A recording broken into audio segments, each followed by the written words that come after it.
Ես որպես կանոն առարկությունները իմ մտերիմներին այսպես բարձրաձայն չեմ ասում, պետք է մի քիչ կամեցողություն էլ դրսևորենք։ Նախ ուզում եմ շնորհակալություն հայտնել հսկայական աշխատանքի համար։ Մի անգամից զգացում եմ, որ դա մի օրվա, երկու օրվա այտենց հպանցիկ գործ չի։ Խորաթափանց լուրջ ուսումնասիրություններ են արվել ու երկարատև արվել, ես ենթադրում եմ։ Երկրորդ, ես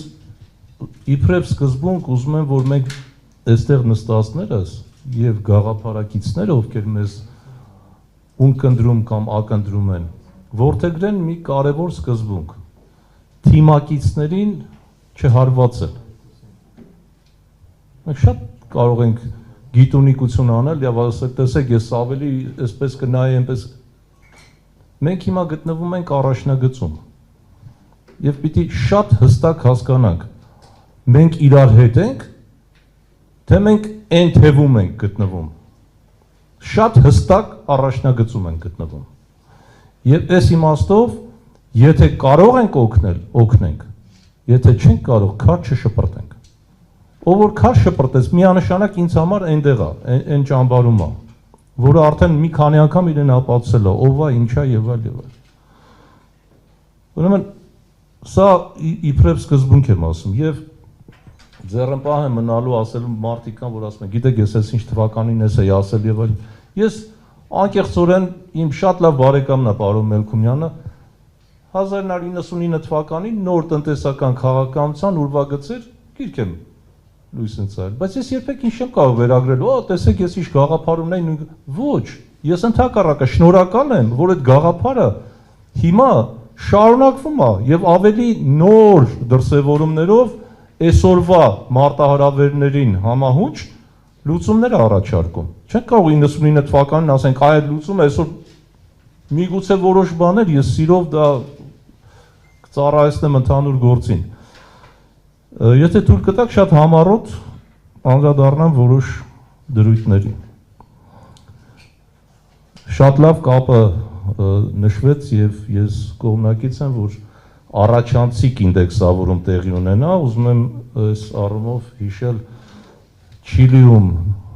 ձևավորված փորձը, պրոֆեսոր Խոսե Պինյերան, իմ ավագ գործընկերը,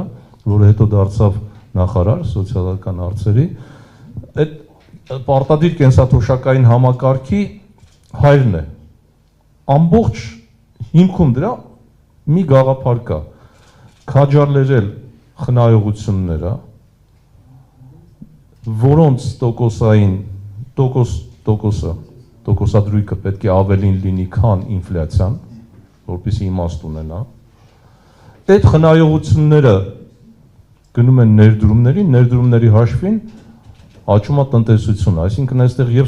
տնտեսական հարցալուծում, եւ սոցիալական, եւ եթե կուզեք քաղաքական հարցալուծում։ Ես երևի ներկաներից կամ ողջ մնացած քաղաքատնտեսներից միակն եմ, ես մասնագիտությամբ քաղաքատնտես եմ, պոլիտեկանոմ, դրա համար չեմ կարող տարանջատել քաղաքականությունը տնտեսությունից, մենք պետք է ուղղակի ներդաշնակենք, որ ճիշտ նպատակներին ծառայի։ Հնայի բաշխման հետ կապված շատ կարևոր կետեր ներկայացվեցին եւ այո, սպառողական մոդելից մենք պիտի անցում կատարենք արտադրական արդյունաբերական։ Աբսուրդը նա է, որ մենք ունենք բարձր տեխնոլոգիական արդյունաբերության նախարարություն, բացի էկոնոմիկայի նախարարությունից, ուզում եմ ուշադրություն դարձնել, որևէ մեկը չի ուզում ասել դուք ինչով եք զբաղված, որի ամբողջ առաքելությունը բարձր տեխնոլոգիական արդյունաբերությունն է, որը պիտի կայանար, իսկ այդ ընթացքում կազուսը նա է, որ գահավիժել է, ինչպես արդեն ձեր թվերում ներկայացրեցիք։ Եվ շատերը նեղվում են, երբ որ բաց քննարկում է գնում հանրայինում կամ ուրիշտեղ, ասում են, ինչի եք դասախոսի դիրքով հանդես գալի, բայց եթե իշխանությունը կներեք, հարց եմ տալիս տնտեսական բլոկի ղեկավարին, ազգային ժողովի, հանձնաժողովի նախագահին եւ փոխնախարարին էկոնոմիկայի, ասում որն է մեր զարգացման մոդելը, տնտեսության զարգացման մոդել, ասում դուք քննություն եք ընդունում, բա դուք եթե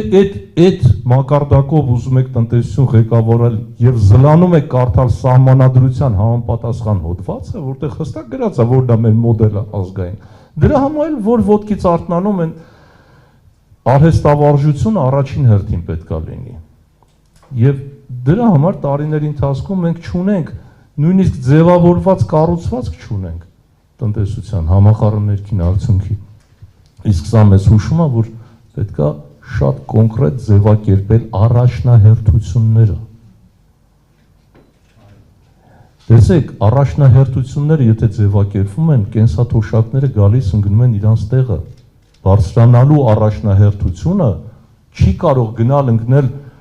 ընտրություններին նախաշեմին, եկեք ձեզ 10,000 տանք, որովհետև արդեն էլ ճար չունենք ձեզ սիրաշահելու։ Այլ դա բարոյական խնդիր է, որ մեկը ծնող պապիկ, տատիկ ունենալով ինքը կզլանա։ Ես կուզենամ այդ 46,000-ը տամ որոշում կայացնողներին, ասեմ գնա, ձեր մեծահասակ հարազատին, ամենասիրելիներին տուր, տեսնեմ երեսդ կբռնի այդ մարդուն 10 ու ասես գոյատևի։ Ախր չի կարելի այդ աստիճան բարոյականությունը թողնել մի կողմ եւ անցնել չգիտեմ ինչի։ Ինչպես։ Բարոյականության հետ կապ ունի։ Վիկտոր Համազասպովիչը Համբարձումյան ասում էր գիտությունն ու բարոյականությունը եթե իրար հետ չեղան, այդ գիտությունը մեզ պետք չի։ Գույքագրումը, պարոն Մելքումյան, մենք պիտի միասնական աշխատենք, կա որոշակի աշխատանք գույքագրման, բայց պիտի այսօր արդիականացնենք, թարմացնենք ըստ մարզերի։ Հրաշալի մոտեցումը բոլոր մարզերը համաչափորեն նայելու եւ հնարավորությունները վերհանելու։ Այդ մոտեցումը մենակ Մարքսը վաղուց մահացել է, իր տեսություններն են տարել թաղել, բայց համակարգային մոտեցումը սիստեմնի պատխոտ ոչ ոք չի կարող մոռանալ։ Ոչ ոք չի կարող անտեսել, որտեղ բոլոր անկյուններից պետք է նայել։ Այդ մարզերի իրենց մրցակցային առավելությունները պետք է տեսնել։ Մենք ներքին այդ կոոպերացիան միայն այդպես ճանաչելիություն։ Մեզնից ոչ մեկը ներառյալ ինձ չենք ճանաչում մեր երկիրը։ Մինչև չհաշվառենք, չհասկանանք, չենք կարող իմանալ, թե որ գյուղի, որ մարզի հետ ինչպես վարվել։ Ներդրումներ, մեկ պատուհանի, շատ լավ գիտեք, Էդզիպան կար ժամանակին Enterprise Development Investment Promotion Agency, Armenian Development Agency-ին, որ այո, ձեր խոնարհ ծառանն այդտեղ մասնակցություն ունեցել հիմնադրամ, բայց ինչ եղավ։ Ոչ մի բան։ Գաղափարը դարձյալ պետքա պահել, զարգացնել, տանել առաջ, որովհետև մեկ պատուհանը անպայման ինքը ապրելու իրավունք ունի։ Բայց այստեղ ես ուզում եմ շեշտել, սա իմ հավատամքն է մասնագիտական, մինչև ներքին ներդրումները կներեք, քանի րոպե ժամանակ ունեմ, եւս 2 րոպե ինձ տվեք, մինչև մենք ներքին ներդրումները չզարգացնենք, ոչ ոք մեր երեսին չի նայելու։ Մեր հորեղբոր որդին էլ որ լինի արտերկրում, պիտի ասի դու մի 1000 դրամ ներդրում արել ես քո տնտեսության մեջ, ես ինչի պիտի գամ անեմ։ Ինչից ես վախենում։ Այ ինչից ես վախենում։ Ինչից եմ վախենում այդ։ Եվ զավեշտը նա է, որ ինստիտուցիոնալ առումով մեր վիճակագրությունը երբեք չի ֆիքսում ներքին ներդրումներ։ Մեկ մասնագետներ ենք նստած, օտար երկրյա ներքինը դրել ենք մի արտաքինի էնել ուղակին ենք ֆիքսում։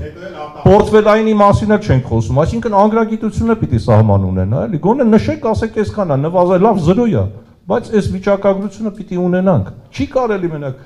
հաշվել ուրիշի փողերը, որոնք քաղաքականացված ներդրումներ են, ճիշտը խոսենք։ 75,000-ից 120,000 ներողություն, նվազագույն աշխատավարձը, այո։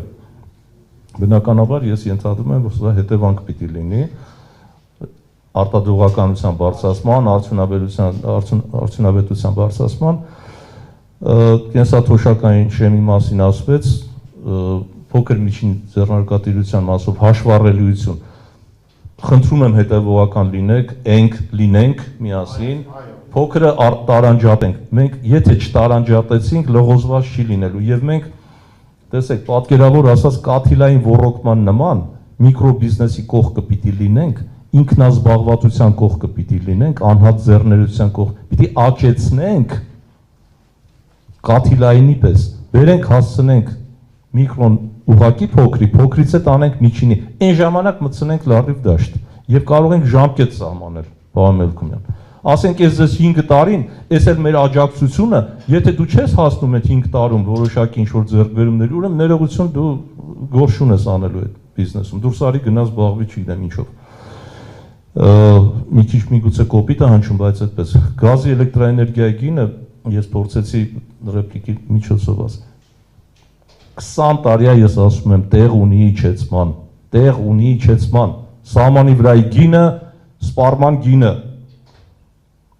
դրան հավելյալ 20%-ից ավելի արժևորվել է դրամը, գները մնացել են նույնը, հələ դեռ մտնում են ոնց բարձրացնեն, չի կարելի։ Պետության այդ երկու գործառույթները պետք է շատ հստակ լինեն, կարգավորիչ եւ վերահսկիչ։ Ոչ մեկը չկա դրանցից։ Գույքահարկի դրույքաչափը, գույքահարկի մասով մենք ոչ միայն արտառոցական, ոչ միայն կենսաթոշակառուները սահմանադրության դեմ է այս ամեն ինչը։ Կենտրոն համայնքում հատկապես շատ ցցուն ձևով ինչ սոցիալական պետություն, որը շատ ներողություն, հազար ներողություն թքած ունի, ով ինչ եկամուտ է ստանում, ըստ էության ուզում է վռնդի կենտրոնից այն մարդկանց, ովքեր վաստակել կամ այդտեղ ապրել են տարիներ շարունակ, չի կարելի դա։ Մարդիկ փող են ստանում պետական կառույցներում տարբերակված մոտեցում ցուցաբերելու։ Եթե եկամուտները չեն հերիքում գոնե, ել չեմ ասում, որ դրույքաչափեր իսկապես արտառոց բարձր են, պետք է անպայման այդ հնարավորություն տան, որ մարդիկ բոլոր մարզերում պահեստներ, այստեղ ես մթերումների համակարգին կանդրադառնա, եթե պետք է ես ամբողջությամբ այդ բլոկը սիրով ձեզ կտամ, եթե այդտեղ պիտանի բանկը գտնեք վերցրեք եւ անվճար կրթությամբ ամփոփեմ, շատ լավ գաղափար է, մի փոքր դիտարկում անեմ, այնուամենայնիվ ես կուզենայի, որ մրցակցություն լիներ բուհերի միջև եւ այն բուհերը, որոնք որոշակի ռեյտինգների, ներքին եւ արտաքին ռեյտինգների կհամապատասխանեն, նրանց տրվի այդ հնարավորությունը եւ շնորհալի ուսանողը, որը ունի այդ հնարավորությունը եւ սովորող ուսանողը, պարտադիր դարձնել նրանց ամեն կերպ, ուրեմն ես ենթադրում եմ, որ այս մանրամասները դուք ձեր մտքում ունեք, բայց կուզենամ, որ դա ձևակերպվի եւ արդեն ասվեց մասնավորը այն, որ հնարավորություն ունի, դա այդտեղից առիթից չօգտվի, հատկապես եթե որակը չի համապատասխանում։ Մենք անպայման որակին ուշադրություն դարձնենք, որտեղ մենք լսարան ենք մտնում ձեզ հետ միասին, հասկանում ենք ինչի։